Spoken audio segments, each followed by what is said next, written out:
It's Patient Patty. I'm renovating my 1999 builder grade home in Austin, Texas. But before we dive into the renovations and decorations, let's take a look back and reminisce on some of the houses that I toured, put offers on, but didn't work out for one reason or another.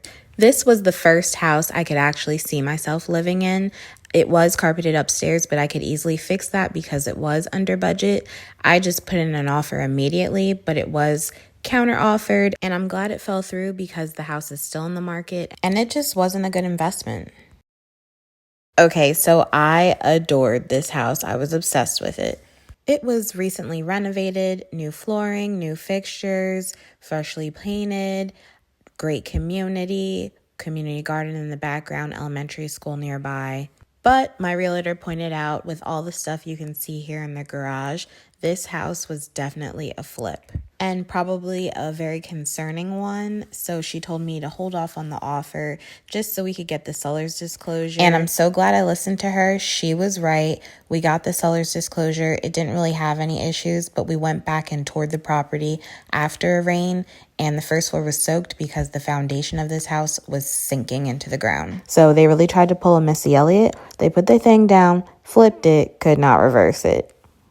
Now, I loved this home and I stalked it for a good week until I could get in here and have a tour with my realtor. But I will say it was during this time I started to realize houses in my budget were either going to look nice and have horrible bones or have great bones and not look too cute. For example, this house definitely looked cute, but could not trust the bones of this one. And paint, new light fixtures, new baseboards are not worth buying a home, especially when I can do those on my own.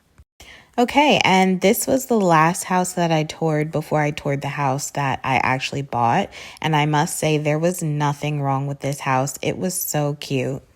The only thing that wasn't on my requirement list is that it was one floor. I really wanted a 2-story build, and I was worried that I would regret not putting an offer on this house. But I also knew deep down it wasn't for me, especially after I prayed about it, and I decided just to let this one go. So yeah, that was the highlights of my home search process. I toured nearly 50 homes over 7-ish months, but I found a house that I love, and I can't wait to share more.